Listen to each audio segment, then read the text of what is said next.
Hey guys, this is Oda with Courtry, and this is an underestimated bonus episode.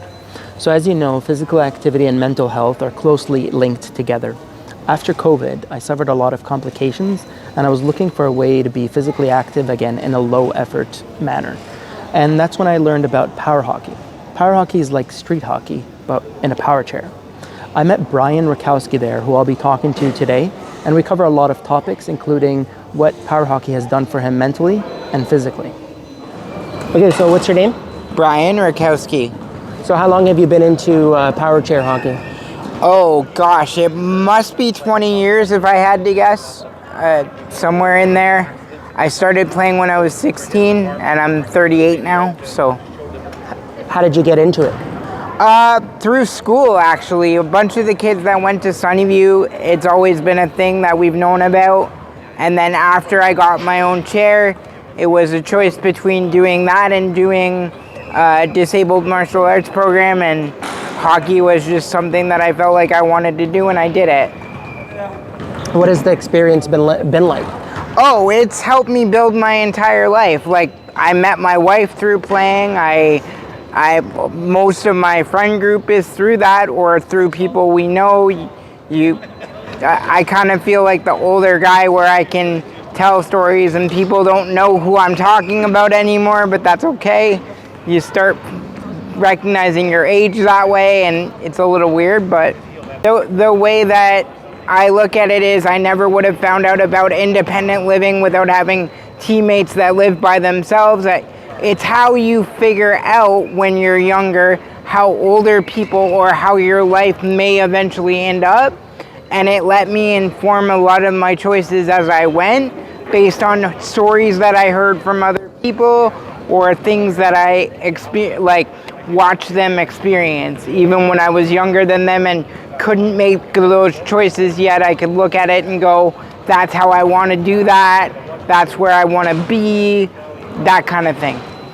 So having teammates was important for you, the camaraderie, seeing people through living their lives. Well, because you don't, as you're growing up with a child with a disability, the way that I look at it is people can talk to you about the way your future is going to be all you want, but you can't really make an informed decision because you're not really there yet.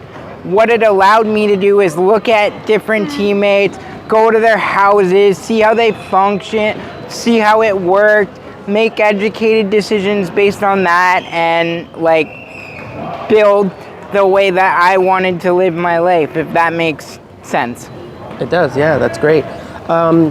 So how has your disability affected how you play? Does it affect it at all, or you can play however? Well, I mean, I wouldn't be playing without it. I wouldn't be playing disabled hockey without the disability part. But other than that, if you told me a person's disability and how much upper body or lower body mobility they had, I could basically tell you what they're going to be able to do to me and what they're not. I can tell you what corners they're going to be able to pick.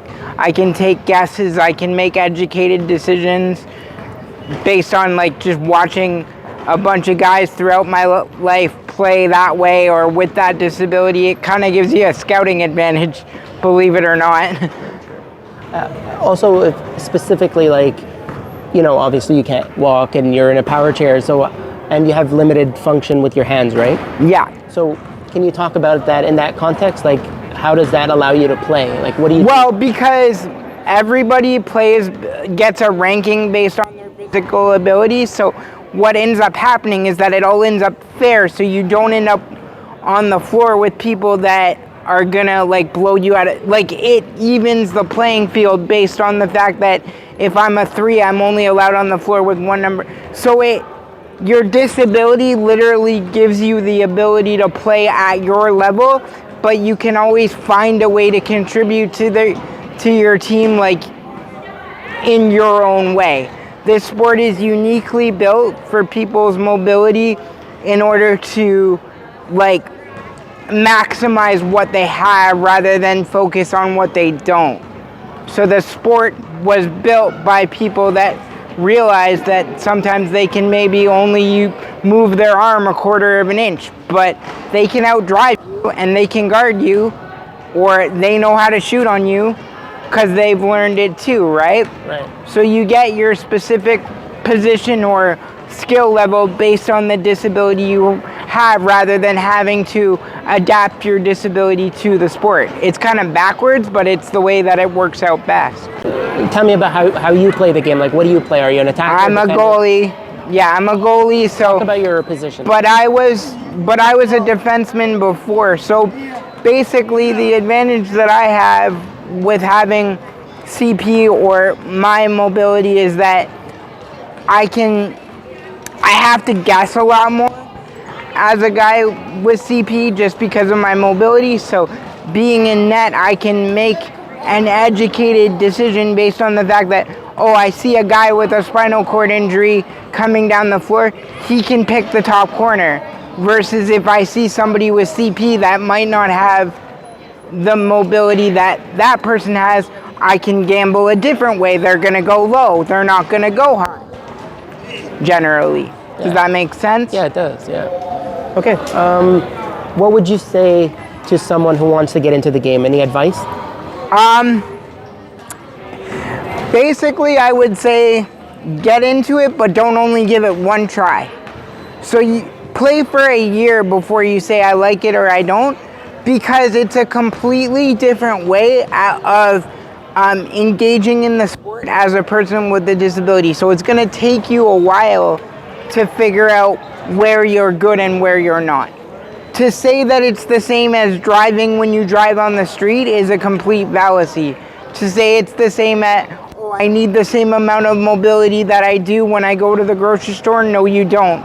So I would say don't give it one try, give it multiple tries, and always ask veteran players what they think or what, like, it's by example, pretty much.